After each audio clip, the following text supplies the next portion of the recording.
Bismillahirrahmanirrahim. Assalamualaikum warahmatullahi wabarakatuh. Alhamdulillah. Wassalatu wassalamu ala rasulillah Sayyidina Muhammad ibn Abdillah. La hawla wa la quwata illa billah. Subhanaka la ilma lana illa ma'alamtana innaka antal alimul hakim. Amma ba'd. Alhamdulillah, puji syukur kehadirat Allah Subhanahu wa taala. Pada saat ini kita masih diberi kesempatan untuk belajar bersama, yang kali ini terkait kajian teks Arab. Dulu sudah pernah saya sampaikan kajian teks Arab berbeda dengan membaca teks Arab. Mengkaji tidak sama dengan membaca. Ada sesuatu yang membedakan dari dua kegiatan tersebut. Mengkaji tentu lebih fokus pada analisis, pada aspek-aspek tertentu. Sedangkan membaca tanpa analisis pun bisa dikatakan membaca. Oke, pada kesempatan ini kita akan belajar mengenai kalimat dalam bahasa Arab. Apa saja bentuk kalimat dalam bahasa Arab? Berikut ini ada contoh-contoh kalimat dalam bahasa Arab. Al-jumlah al-mufidah, kalimat yang sempurna atau kalimat yang berfaedah, memberikan faedah bagi orang yang mendengarnya. Kalimat yang sudah sempurna, artinya tidak memerlukan bagian lain atau tidak ada bagian dari kalimat tersebut yang hilang sehingga tidak sempurna. Al-jumlah al-mufidah. Kalau dalam bahasa lain ada juga yang menyebut dengan istilah kalam. Kalam atau al-jumlah al-mufidah sama maknanya. Ada 6 contoh kalimat ataupun jumlah,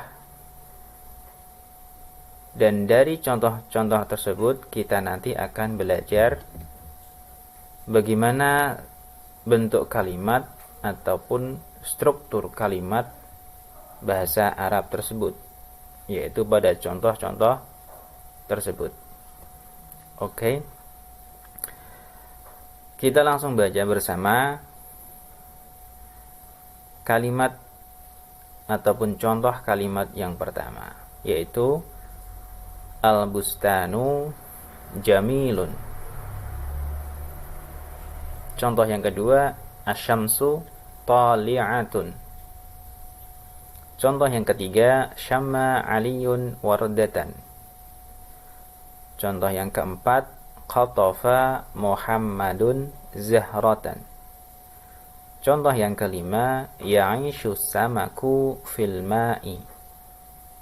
Contoh yang terakhir atau yang keenam, yakthuru an-nakhilu fi Misr. Ada 6 contoh, dan dari 6 contoh tersebut memiliki struktur ataupun susunan kalimat yang berbeda. Kita mulai dari contoh yang pertama dan yang kedua. Al-bustanu jamilun dan asyamsu tali'atun. Al-bustanu bisa berarti kebun atau taman, jamilun yang atau berarti indah. Al-bustanu jamilun berarti taman itu indah. Taman tersebut indah.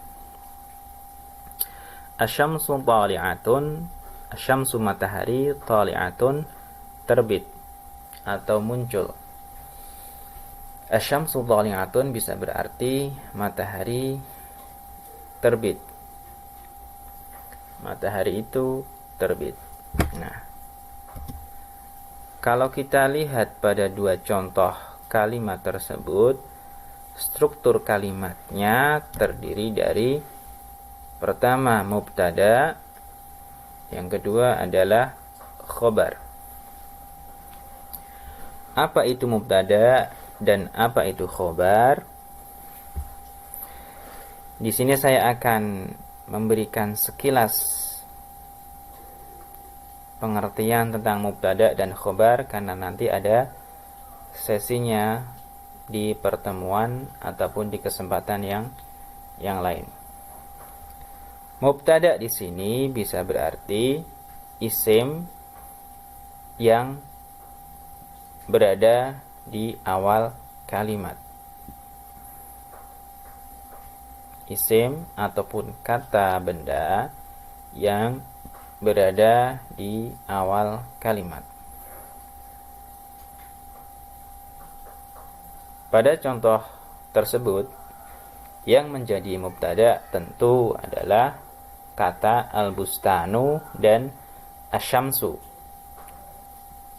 Dua kata tersebut kedudukannya dalam kalimat sebagai mubtada. Sedangkan kata jamilun dan tali'atun pada contoh tersebut berkedudukan sebagai khobar, yaitu khobarul mubtada.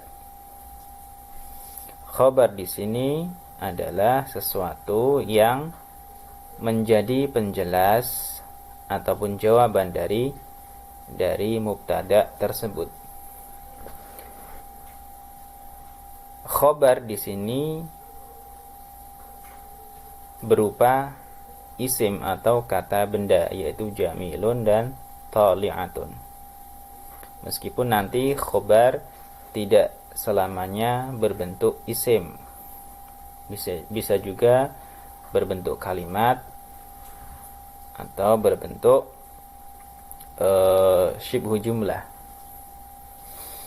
Nanti akan ada pembahasan tersendiri. Nah, pada dua contoh ini, ketika kalimat itu terdiri dari mubtada dan khobar, maka kalimat tersebut dinamakan jumlah ismiyah. Saya ulangi lagi. Ketika kalimat itu tersusun dari mubtada dan khobar, berarti kalimat tersebut adalah jumlah ismiyah. Jumlah ismiyah. Dengan kata lain, jumlah ismiyah adalah kalimat yang diawali dengan mubtada atau diawali dengan isim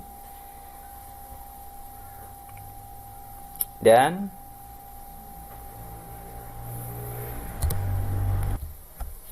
mubtada atau isim tersebut dijelaskan melalui khobarul mubtada. Ini adalah bentuk kalimat yang pertama, yaitu jumlah ismiyah. Kalimat ismiyah terdiri dari mubtada dan khobar. Kita lanjutkan pada bentuk kalimat selanjutnya, yaitu pada contoh nomor 3 dan 4. Syamma Aliyun wardatan, khatafa Muhammadun zahratan. Kalau kita bandingkan dengan dua contoh sebelumnya, maka kita akan mendapatkan perbedaan, yaitu pada struktur kalimatnya, susunan kalimatnya. Pada contoh ini, susunan kalimatnya terdiri dari fi'il, fa'il, dan maf'ul. Fi'il berarti kata kerja, fa'il berarti pelaku atau subjek, sedangkan maf'ul berarti objek. Kalau kita lihat pada contoh yang ketiga, yang nomor 3, yang menjadi fi'il atau kata kerja di situ adalah syamma. Yang menjadi fa'il atau subjeknya adalah aliyun. Sedangkan yang menjadi maf'ul atau objeknya adalah wardatan. Ada fi'il, ada fa'il, ada maf'ul. Begitu juga pada contoh yang keempat.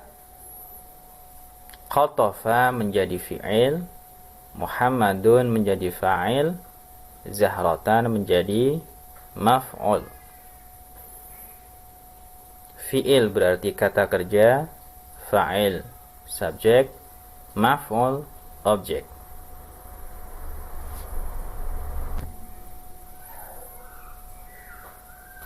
Di dalam bahasa Arab, struktur kalimat seperti ini, yaitu yang terdiri dari fi'il, fa'il, dan maf'ul, biasa disebut dengan jumlah fi'liyah, yaitu secara mudahnya adalah kalimat yang didahului ataupun diawali dengan fi'il atau kata kerja. Sekali lagi, jumlah fi'liyah ataupun kalimat fi'liyah adalah kalimat yang diawali dengan kata kerja atau fi'il.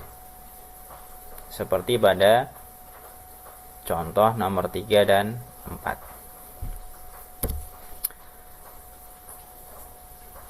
Sekarang kita bandingkan dengan contoh nomor 5 dan 6. Ya'ishu as-samaku fil ma'i, yakthuru an-nakhilu fi Misra.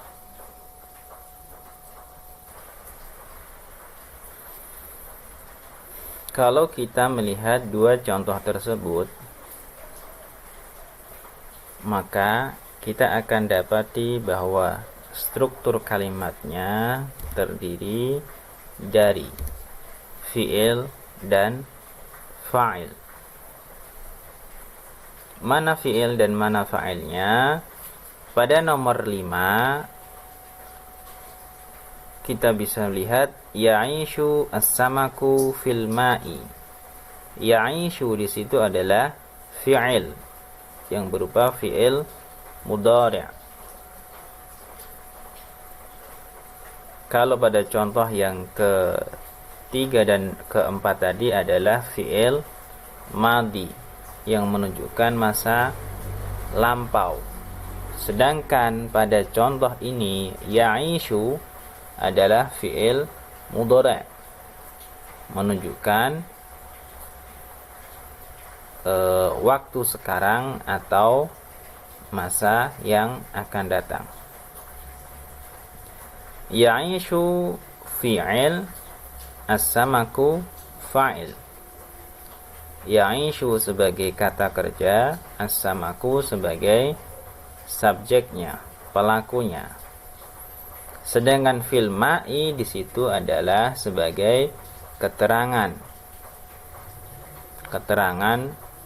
tempat, yaitu terdiri dari huruf jar, fi, dan al-ma'i. Pada contoh yang keenam, yaksuru an-nakhilu fi Misra. Sama, terdiri dari fi'il dan fa'il. Yaksuru an-nakhilu fi Misra. Yaksuru sebagai fi'il, an-nakhilu sebagai fa'il, fi Misra sebagai keterangan tempat. Nah, lalu apa perbedaannya dengan dua contoh sebelumnya? Kalau dua contoh sebelumnya terdiri dari fi'il, fa'il, dan maf'ul. Ada kata kerjanya, ada pelakunya, ada objeknya. Sedangkan di sini pada contoh nomor 5 dan 6 ada kata kerjanya, ada pelakunya, tapi tidak ada objeknya, tidak ada maf'ulnya. Namun ada keterangannya. Keterangan tempat. Jadi ada kalanya fi'il itu membutuhkan maf'ul, ada kalanya fi'il juga tidak membutuhkan maf'ul atau objek. Sama dengan contoh yang ketiga dan keempat, struktur kalimat yang terdiri dari fi'il dan fa'il dinamakan dengan jumlah fi'liyah, yaitu kalimat yang diawali dengan kata kerja atau fi'il. Dari berbagai contoh yang sudah kita baca tadi, ada kaidah yang bisa kita simpulkan. Yang pertama, at-tarkibul ladzi yufidu faidatan tammatan yusamma jumlatan mufidatan wa yusamma aidan kalaman. Susunan kalimat tarkib yang bisa memberi faidah secara sempurna maka dinamakan dengan jumlah mufidah, atau bisa juga disebut dengan kalam. Itu kaidah yang pertama. Kaidah yang kedua, al-jumlatu al-mufidatu qad tatarakkabu min kalimataini. Jumlah mufidah atau kalam itu terkadang bisa terdiri dari dua kata saja. Misalnya tadi pada contoh yang nomor 5, ya'ishu as-samaku. Ya'ishu as-samaku. Ya'ishu fi'il, as-samaku fa'il. Tanpa ada keterangan pun kalimat tersebut bisa dinamakan jumlah mufidah. Ya'ishu as-samaku. Atau juga pada contoh yang pertama dan yang kedua. Al-bustanu jamilun atau asyamsu tali'atun. Wa qad tatarakkabu min aktsar. Terkadang jumlah mufidah atau kalam juga terdiri dari lebih dari dua kata. Seperti pada contoh yang nomor 3 dan 4. Karena pada contoh nomor 3 dan 4 itu ada fi'il, ada fa'il, dan ada maf'ul. Ketika fi'ilnya berupa fi'il yang membutuhkan objek atau maf'ul, maka maf'ul harus ada. Tetapi kalau fiilnya berupa fiil atau kata kerja yang tidak membutuhkan maf'ul, maka kehadiran maf'ul tidak diperlukan. Wa kullu kalimatin fiha tu'addu juz'an minha, dan setiap kata pada kalimat tersebut akan dianggap sebagai bagian dari kalimat, atau dalam istilahnya nanti disebut dengan ajza'ul jumlah. Dan ajza'ul jumlah nanti kita akan bahas pada sesi selanjutnya.